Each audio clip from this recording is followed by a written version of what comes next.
Assalamualaikum warahmatullahi wabarakatuh. Alhamdulillah rabbil alamin wassalatu wassalamu ala asyrafil anbiya'i wal mursalin habibina maulana Muhammadin wa ala alihi wa sahbihi ajmain. Man yahdillahu fala mudhillalah wa man yudlil fala hadiyalah. Kita teruskan membaca kitab Bidayatul Hidayah Melayu halaman 21. Qala al-musannifu rahimallahu ta'ala wa nafa'ana bi'ulumihi fid dharain amin. Summa qala wa amma burhan wujubi ittisafi ta'ala bil qudrati wal iradati wal ilmi wal hayati fali'annahu law intafa syai'un minha lama wujida syai' minal hawadisi. Adapun penjelasan argumentasi dalil wajib bersifat Allah Ta'ala dengan kuasa dan kehendak dan pengetahuan dan hidup, karena bahwasanya kalau tiada sikit saja darinya dari yang empat itu, bukan kalau Allah tiada kuasa, tiada kehendak, tiada pengetahuan, tiada hidup, bukan itu. Itu udah jelas ya. Sikit aja. Artinya kudrat Allah itu tidak penuh 100%, hanya kurang 0 sekian 0,0000000 sekian persen. Itulah. Sikit aja. Falawintafa lawintafa kalau tiada sikit saja daripada sifat-sifat itu, lama wujida syai'un minal hawadisi, sikit pun yang baharu ini mawujidah, tiada. Itu. Apalagi kalau memang Allah tiada kudratnya, tiada iradatnya, tiada hayatnya, tiada ilmunya, tiada hayatnya, tiada kuasanya, tiada kehendaknya, tiada pengetahuannya, tiada hidupnya, apalagi sikit aja kurang. Maka syai'un, sikit pun yang baharu ini mawujidah, tak ada. Baik, kita lihat penjelasannya ya. Dan adapun dalil wajib bersifat Allah Ta'ala dengan kuasa dan kehendak dan pengetahuan dan hidup, maka karena bahwasan jikalau tiada, ternafi tiada sesuatu daripadanya, daripada yang empat itu, sama ada masuk sesuatu ini adalah kudratnya tak ada. Yang ada cuma irodat, ilmu hayat. Irodatnya tak ada. Yang ada kudrat ilmu hayat. Ilmunya tak ada. Yang ada kudrat irodat hayat. Hayatnya tak ada, seterusnya. Atau maksudnya ada kurang sikit hayat Allah, kurang sikit ilmu Allah, kurang sikit iradat Allah, kurang sikit kudrat Allah. Itu maksudnya ya, begitu. Jikalau tak ada satu daripadanya, niscaya tiada diperoleh sesuatu, sikit pun tak ada daripada segala yang baharu. Ini ringkasnya, kalau tidak bersifat itu, alam tak ada. Artinya telah terdahulu, sudah lewat. Memberi bekas, mewujudkan, mengadakan, menciptakan kudrat Allah Ta'ala itu terkait ia pada akal, menurut akal, secara rasional atas irodatnya. Jadi kudrat terkait dengan irodat.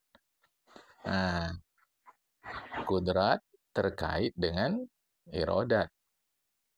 Dan bahwasanya irodat Allah Ta'ala itu terkait pula dalam kaitan untuk mengadakan, mewujudkan, memberi bekas atas ilmu. Memberi bekas itu mengadakan, mewujudkan, mencipta. Jadi, kudrat terhenti ia, terkait ia dengan irodat. Irodat terkait ia, terhenti ia dengan ilmu. Karena bahwasanya irodat itu dalam kaji sifat irodat terkait ta'aluk ya, ingat. Irodat itu mengkasat dia, bertujuan dia, bermaksud dia dalam pemahaman akal kita ini ya. Irodat itu sasarannya adalah kepada menentukan mungkin, bukan mengadakan mungkin. Mengadakan mungkin, menciptakan mungkin, mewujudkan mungkin, itu kerja kudrat. Tapi mungkinnya ini sifatnya, identitasnya bagaimana? Mungkin ini. Misalkan batu, identitas batunya bagaimana? Bulat, lonjong, keras, kurang keras, bergerigi, bolong-bolong, padu, padat. Identitasnya bagaimana? Itu adalah tugas irodat. Ya, karena bahwasanya irodat itu mengkasat, mengkehendaki, menentukan mungkin dengan setengah barang yang harus atasnya. Maksudnya dengan sebahagian sesuatu yang boleh atas mungkin itu. Maksudnya menentukan mungkin itu dengan segala identitasnya. Kata-kata setengah bukan maksudnya satu bahagian dari dua. Artinya sebahagian. Misal kata bulat, ditentukanlah lepes, lonjong, bulat, batu misalnya batu, lepes, lonjong, bulat. Mana sebahagian dari sifat itu? Kita ambil lonjongnya. Kira-kira begitu. Jadi kata-kata setengah bukan maknanya satu bahagian daripada dua, tapi di antaranya kira-kira begitu. Dan qasad, kehendak Allah itu disyaratkan dengan ilmu. Jadi kudrat, menciptakan, mengadakan, mewujudkan, menentukan identitasnya adalah iradat, lah itu mestilah ada ilmu, syaratnya ada ilmu. Dan bersifat kudrat dan iradat itu tiap-tiap satu daripadanya terkait, atas bersifat dengan hayat. Sudah tentu, ada kudrat, ada iradat, ada ilmu, tapi mati. Akan tak mungkin. Karena hayat itu adalah syarat pada sekaliannya. Bisa ada ilmu sebab ada hayat. Bisa ada iradat sebab ada hayat. Bisa ada kudrat sebab ada hayat. Ini hati-hati, saya hanya untuk mendekatkan faham. Bukan hubungan sifat-sifat Allah itu sebab akibat. Kalau sebab akibat berarti ada yang lebih dulu, ada yang belakangan. Itu mustahil pada diri Allah. Untuk mendekatkan faham saja. Kalau dalam kaitan diri Allah disebut namanya talazumiyah, kelaziman. Cuma dalam pemahaman akal kita, bagaimana sesuatu bisa kudrat, iradat, dan ilmu kalau tak ada hayat.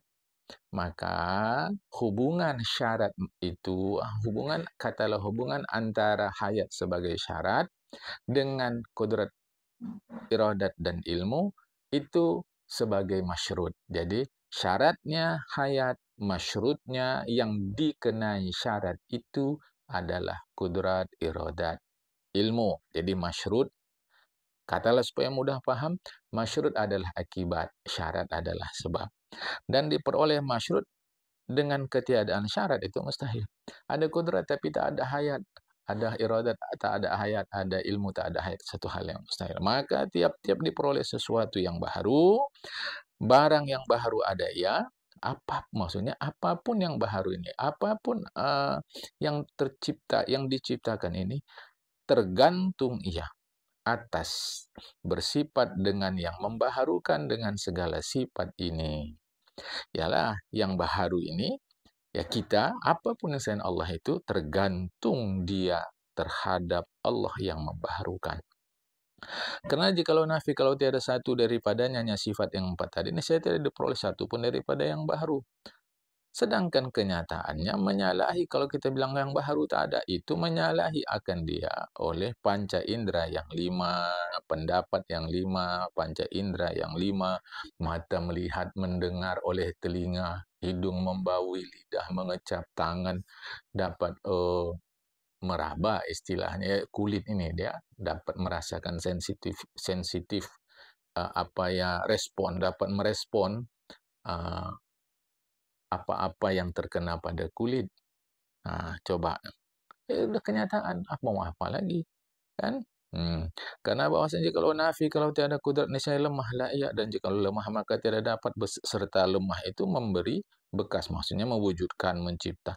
Yang lemah mana bisa mewujudkan, mana bisa mencipta. Dan jikalau nafi tiada iradat, niscaya nafilah, tiadalah kudrat. Kehendaknya tak ada, dengan sendirinya kudrat tak ada. Dan jikalau nafi, kalau tiada ilmu, niscaya nafilah keduanya. Kalau tak ada ilmu, apa yang mau dikehendaki? Apa yang mau dikuasai? Artinya kudrat dan iradat. Keduanya itu maksudnya kudrat iradat. Jadi kalau tak ada ilmu macam mana? Dan jikalau nafi hayat tiada hayat, niscaya nafilah sekalian, tiadalah sekaliannya barang yang telah terdahulu daripada terhenti, terkait setengahnya atas setengahnya. Wallahu a'lam. Ya. Mudah-mudah insyaallah. Kudrat, iradat, hayat. Sekarang as-sam'u wal basaru wal kalam. وأما وجوب السمع له تعالى والبصر والكلام فالكتاب والسنة والإجماع وأيضا لو لم يتصف بها لازم أن يتصف بأضدادها وهو نقائص والنقص عليه تعالى محال. Adapun wajib lahu bagi Allah Ta'ala pendengaran, penglihatan, perkataan. Apa dalilnya? Maka Al-Quran, Sunnah, dan kesepakatan para ulama mujtahid. Itu cukup dari jadilah. Tetapi, dan juga kalau ini akal kalau tidaklah bersifat Allah Ta'ala dengan sifat-sifat yang telah lalu itu, pastilah Allah Ta'ala bersifat dengan lawannya. Kalau tidak Allah memiliki kalaulah Allah tidak bersifat pendengaran, jadi as-sam'u Allah Ta'ala punya pendengaran, lahu as-sam'u Allah Ta'ala punya pendengaran. Kalau tidak punya pendengaran berarti Allah tuli. Dan seterusnya. Lawan daripada basar berbicara, melihat adalah buta. Lawan dari berbicara adalah bisu dan yang semakna dengan itu, kelu, gagap, dan seterusnya. Wahya naqaisu, sedangkan lawan-lawan itu adalah sebuah sifat yang menunjukkan kekurangan. Wa naqsu alaihi ta'ala muhal, sedangkan hal yang dan kekurangan, artinya segala yang kurang itu kepada Allah Ta'ala adalah satu hal yang mustahil. Wa naqsu alaihi ta'ala muhal, bermula yang kekurangan itu pada diri Allah Ta'ala sesuatu yang mustahil. Baik. Adapun dalil wajib sama, pendengaran bagi Allah Ta'ala, basar, penglihatan, kalam, perkataan, maka Quran, hadis, ijma', kesepakatan sekalian ulama yang mujtahidin, ulama-ulama yang ahli dalam mengeluarkan hukum dari dalil itu, mujtahidin. Dan demikian lagi pula, jikalau tiada bersifat dengan dia, niscaya lazimlah ya Allah bersifat dengan segala lawannya. Sedangkan yaitu lawan adalah kekurangan, dan kekurangan atas Allah Ta'ala adalah satu hal yang mustahil. Bermula murad yang dimaksud dengan kitab atau Al-Quran itu, maksud dengan kitab itu Quran yang mulia. Seperti firman Allah Ta'ala, Bismillahirrahmanirrahim, Huwas Sami'ul Basir. Artinya Allah Ta'ala yang mendengar, lagi yang melihat. Wa huwas Sami'ul Basir. Allah dia yang mendengar, dia yang melihat. Ya. As-Sami'ul Basir. Huwas Sami'ul Basir saja tanpa wa. Huwas Sami'ul Basir itu 4 kali disebut Al-Quran. Satu di antara yang itu pakai wa. Wa huwas Sami'ul Basir. Jika kita tanpa wa kan, huwas Sami'ul Basir itu 4 kali disebut di dalam Al-Quran. Surah Al-Isra ayat 1, Ghafir ayat 20, Ghafir juga ayat 56, Asy-Syura ayat 11. Tapi kalau pakai wa huwas Sami'ul Basir, ini Asy-Syura ayat 11.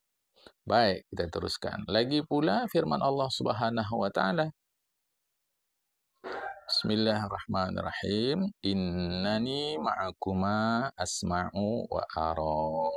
Surat Thaha, surat yang ke-20 ayat ke-46. Artinya bahwasanya aku serta kedua kamu terlebih mendengar dan terlebih melihat. Ya, innani ma'akuma asma'u wa ara. Firman Allah Ta'ala lagi, tadi sama, ya sama. Di atas tadi sama basar, ini sama, ini kalam. Bismillahirrahmanirrahim. Wa kallamallahu Musa taklima. Wa kallamallahu Musa taklima. Ini surat An-Nisa, surat 4 ayat 164. Wa kallamallahu Musa taklima, ini cuma sekali disebut di dalam Al-Quran. Artinya, dan berkata Allah Ta'ala ke Nabi Musa alaihissalam sempurna perkataannya. Apalagi terkait dengan kalam, ya, apalagi Bismillahirrahmanirrahim. Dan lagi firman Allah Subhanahu wa taala, inni istafaituka 'alan nasi birisalati wa bikalami. Ini surat Al-A'raf. Surat Al-A'raf, surah yang ke-7 ayat 144. Ini cuma sekali disebut di dalam Al-Quran. Artinya bahwasanya aku pilih akan dikau ya Musa atas kalian manusia dengan risalahku dan dengan kalamku. Ya, ada lagi sunnah, kalau sunnah tadi hadis Nabi. Dan murad dengan sunnah itu hadis Rasulullah SAW. Seperti sabda Rasulullah ketika berjalan beliau atas suatu kaum. Artinya ketika Rasul melewati sekelompok orang, maka mendapati ya Rasulullah akan mereka itu mencari air dan menyeru, memanggil-manggil mereka itu akan Allah dengan barang suara. Maksudnya bukan barang ini, dengan nyaring suara. Ya, ini barang khata' fiti salah tulis. Dengan nyaring suara. Mereka cari-cari air, lantas manggil-manggil Allah dengan suara yang kuat. Rasulullah kasih ajar kepada mereka, Rasulullah kasih tuntun, Rasulullah kasih pengertian kepada mereka. Maka berkata Nabi Muhammad SAW kepada mereka itu, apa kata Rasulullah? Di dalam hadis Imam Bukhari Muslim, ya, dari sahabat Rasulullah Abu Musa al-Ash'ari, dikutip oleh Imam Nawawi di dalam kitab Al-Azkar, bunyinya tidak mirip seperti yang tersulit di kitab. Arbi'u ala anfusikum fa innakum la tad'una asamma wala ghaiban. Innahu ma'akum innahu sami'un qarib. Ya. Itu yang ada di dalam Bukhari Muslim. Tanpa kata-kata a'ma abkam. Ya.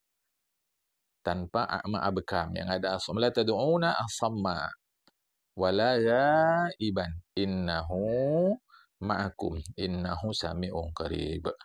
Itu yang ada di dalam hadis Imam Muslim. Imam Bukhari Muslim malahan, ya.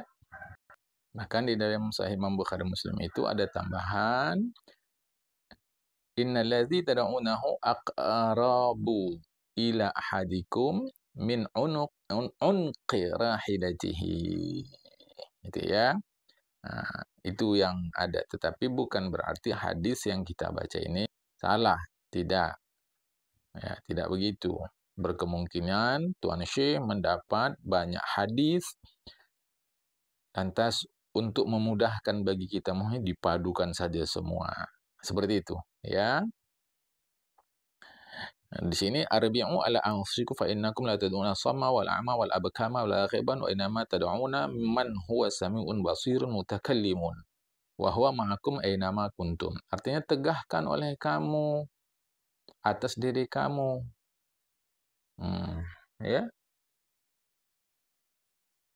Tegahkan oleh kamu atas diri kamu bahwa maksudnya tegahkan di sini arbi itu maksudnya rendahkan suara kamu.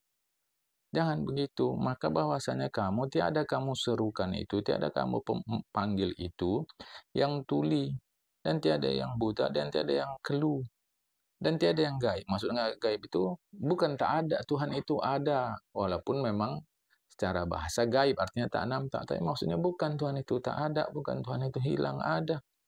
Hanya saja yang kamu seru, yang kamu panggil itu Tuhan yang mendengar lagi, yang melihat lagi, berkata-kata. Dan itu serta kamu barang di mana ada kamu. Bukan Tuhan itu hilang, tidak. Jadi nggak usah teriak-teriak begitu kira-kira. Artinya, apa arti serta kamu barang di mana ada kamu? Kalau bahasa kita, menyertaimu dimanapun kamu berada. Apa artinya? Mengetahui Allah Ta'ala akan kamu, barang di mana. Kalau bahasa kita, dimanapun ada kamu, kamu berada. Kalau di sini, mengetahui Allah Ta'ala akan kamu, barang di mana ada kamu. Kalau bahasa kita sekarang, Allah mengetahui kamu dimanapun kamu berada. Itu ya, Al-Quran Sunnah. Sekarang ijma'. Dan murad yang maksud dengan ijma' kesepakatan itu adalah mufakat sekalian ulama yang mujtahidin. Tadi sudah saya terangkan mujtahidin artinya apa. Atas bahwasanya Allah Subhanahu wa taala itu disifatkan dengan sami' yang mendengar dan basir yang melihat dan mutakallim yang berkata-kata. Dan dinamai dalil ini Al-Qur'an hadis itu adalah dalil naqli.